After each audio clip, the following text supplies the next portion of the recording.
بسم اللہ الرحمن الرحیم۔ السلام علیکم اسٹوڈنٹس، آپ کو باکمال اردو چینل پر خوش آمدید۔ اسٹوڈنٹس، ہم جماعت ناہم کی نئی درسی کتاب میں سے گرامر پڑھ رہے ہیں۔ اسباق کی گرامر ہم مکمل کر چکے ہیں اور حصہ نظم کی گرامر ہم نے شروع کی ہے، جس کی پہلی نظم حمد کی ہم نے پڑھ لی ہے، اور کل سے ہم نے نظم نمبر 2 جو کہ ہے نعت رسول مقبول صلی اللہ علیہ وآلہ وسلم، جس کے شاعر ہیں ظفر علی خان، تو اس کی مشقی گرامر ہم لوگ پڑھ رہے ہیں، جن میں سے پہلا سوال جو تھا ہمارے پاس سوال نمبر 3 میں اصناف شعری، تو یہ سب ہم نے بلحاظ موضوع ہیں، یہ سب موضوع کے اعتبار سے اصناف شعری ہیں، یہ سب ہم نے کل پڑھ لی تھی۔ آج ہم بک پر ہی بقیہ جو مشق ہے وہ کر لیتے ہیں۔ یہاں دیکھیے 1 2 3 4 5 آگے بھی ہے، اور یہاں دیکھیے یہ جو اشعار دیے گئے ہیں، تو سوال ہے اس کا ہمارے پاس، دیے گئے اشعار کے سامنے مفہوم کے مطابق حمد، نعت، ملی نغمہ، قصیدہ، منقبت اور مرثیہ، دعا، مناجات، یہ سب لکھیں، یعنی ان کی پہچان بتانی ہے۔ اب سب سے پہلا جو شعر ہے ہمارے پاس وہ ہے، دیکھی نہیں کسی نے اگر شان مصطفیٰ، دیکھیے کہ جبرائیل ہے دربان مصطفیٰ صلی اللہ علیہ وآلہ وسلم۔ تو یہ آپ کو میرے خیال ہے بغیر بتائے اندازہ ہو گیا ہوگا کہ یہ نعت کا شعر ہے۔ دوسرا ہے جی، رو کر پکارے عطرت اطہار الوداع، عباس الوداع، علمدار الوداع۔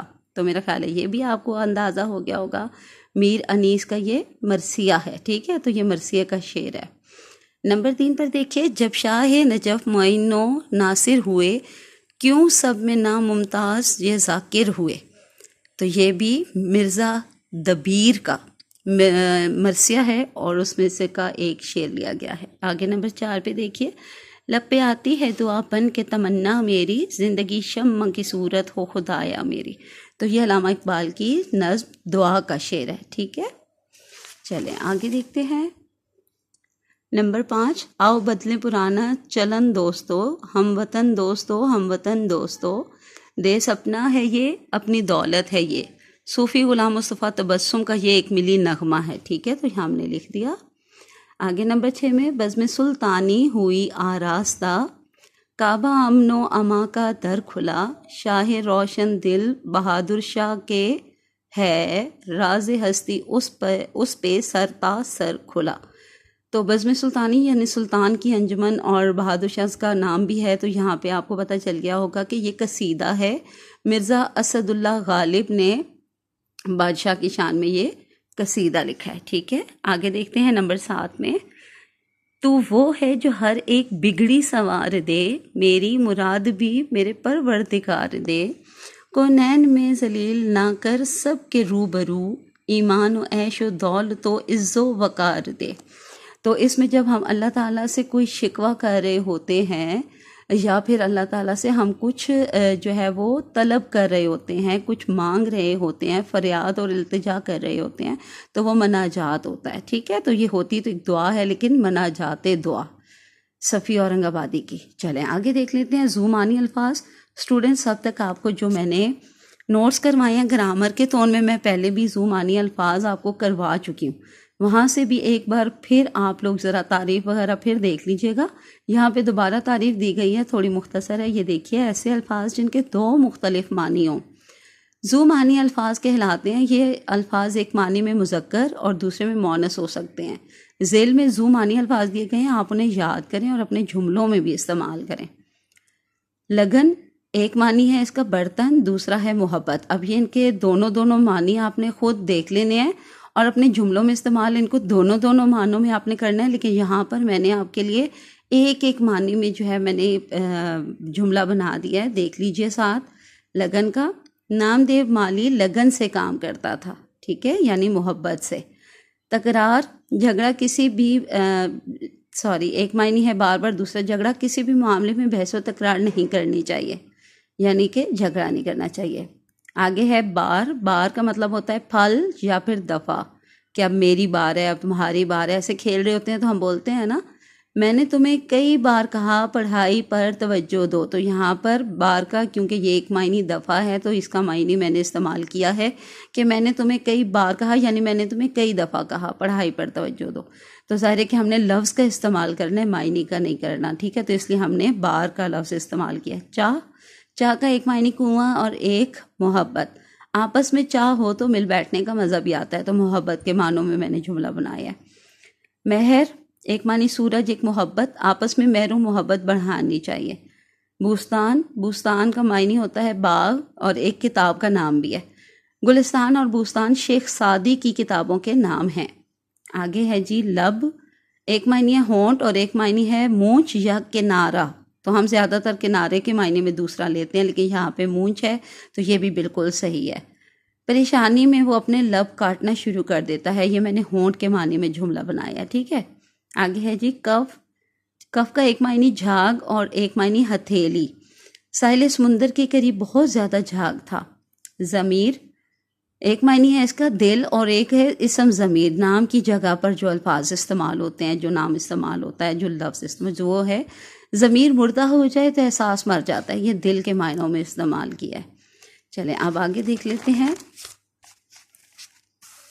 جی اسٹوڈنٹس، درج ذیل جملوں میں ذو معنی الفاظ کے دائرہ لگائیں. تو یہاں پر ہے حامد کے ابو کوئلے کی کان میں کام کرتے ہیں. تو کان دیکھ لیجئے، یہ جب میں نے پہلے آپ کو نوٹس میں کروائے تھے تو اس میں بھی یہ میں نے ان میں کافی وہی شامل ہیں، ٹھیک ہے. کان وہی ہے، یہ نیا ہے. شام بھی میرا خیال ہے اس میں تھا، یا چلیں مغرب بھی وہی ہے، عرض بھی وہی ہے، ہار بھی وہی ہے، ٹھیک ہے. تو پرانے نوٹس اگر آپ نے اچھے سے یاد کیے ہیں تو آپ کو یہ پہلے سے آتے ہیں. تو یہاں پر میں نے ساتھ لکھ دیا ہے، ان کو میرا خیال ہے پڑھانے کی بجائے نا آپ ان پر غور سے دیکھ لیں اور خود پڑھ لیجئے گا. یہ نیا لفظ فکر ہے، تو یہ دیکھیں ہم لوگ غور و فکر کرنا چاہیے. تو ایک معنی اس کا سوچ ہوتا ہے اور ایک ہے کہ تم اکیلے بیٹھ جا رہے ہو تو مجھے تمہاری بہت فکر ہو رہی ہے. تو اس کا دوسرا معنی پریشانی ہے، ٹھیک ہے. میں نے جملہ بنایا ہے نا، تو اس میں میں نے اس کو پریشانی کے معنی میں استعمال کیا. آگے شام ملک کا نام بھی ہے، وقت کا نام بھی ہے، ٹھیک ہے. پھر مغرب بھی پہلے پڑھا ہوا ہے، عرض بھی پڑھا ہوا ہے اور ہار بھی، سب پڑھا ہوا ہے. اچھا آگے ہے، چلیں یہ مشقی سوال ہی ہیں لیکن دیکھ لیجئے. اب میں یہ پڑھوں گی نہیں، آپ خود دیکھ لیں. شعراء کے انداز بیان اور اسلوب پر تبصرہ کرتے ہوئے درج ذیل نعتیہ اشعار کا موازنہ کریں. تو یہ جو نعتیہ اشعار ہیں، یہ نعت جو ہے یہ علامہ محمد اقبال کی ہے. تو ان کا اسلوب بیان کیسا ہے یہاں پہ لکھ دیا ہے، علامہ اقبال کا اسلوب بیان، ٹھیک ہے. یہ آپ خود دیکھ لیجیے. اور آگے ہے احمد ندیم قاسمی کا نعتیہ کلام یہاں دیا ہوا ہے، ان کا بھی اسلوب بیان یہاں بتا دیا ہے. لیکن اب انہوں نے یہ کہا ہے کہ آپ ان کا موازنہ کریں. تو آگے آ جاتے ہیں، یہاں پر دیکھ لیں اگر تو اقبال اور قاسمی کے نعتیہ اشعار میں موازنہ، تو یہ یہاں پر موازنہ بھی موجود ہے، ٹھیک ہے. علامہ اقبال کی جو شاعری ہے نا وہ زیادہ تر فلسفے پر مبنی ہوتی ہے، اس میں ہمیں فلسفہ ملتا ہے. اور جو ہے دونوں ہی نے یہ نعتیہ کلام جو ہے نا عشق نبی میں ڈوب کر کہے ہیں، لیکن دونوں کا انداز جو ہے اپنی اپنی جگہ کمال کا بہت اچھا ہونے کے باوجود اس میں فرق نظر آتا ہے. کیونکہ اقبال جو ہے ان کے نعتیہ اشعار میں فلسفہ ہے اور بہت دور کی اور گہری بات ملتی ہے، جبکہ قاسمی کے ان نعتیہ اشعار میں گہرائی نہیں ملتی بلکہ سہل پسندی اور سادگی نظر آتی ہے، جو اقبال کے ہاں نہیں ملتی. اور اقبال کے ہاں نئی تراکیب اور نئے استعارے اور علامتوں کا استعمال بھی زیادہ ملتا ہے، ٹھیک ہے. چلیں یہ بھی آگے ہمارے پاس گرامر کا ایک اور ٹاپک آ گیا ہے. متضاد الفاظ ایسے الفاظ جو ایک دوسرے کے الٹ یا مخالف معنی ظاہر کریں، مثلا اسلام کا متضاد کفر. تو یہاں دیکھیے اجنبی کا یہاں سے ڈھونڈ کر آپ نے کرنا ہے، میں نے ان کے سامنے لکھ دیا. اجنبی کا شناسہ، چاہت کا نفرت، جدید کا قدیم، بڑھاپا کا جوانی، خزاں کا بہار. تو انہوں نے کہا ہے کہ اپنے جملوں میں بھی استعمال کریں، تو یہاں پر میں نے جملے بنا دیے ہیں، ٹھیک ہے. نمبر 1 پہلا جو ہے اجنبی، محلے میں گھومتا. یہ دیکھیے جو لفظ ہے وہ استعمال ہی نہیں کیا، تو آپ نے ضرور کرنا ہے یہاں پہ اجنبی لکھ دینا ہے، ٹھیک ہے.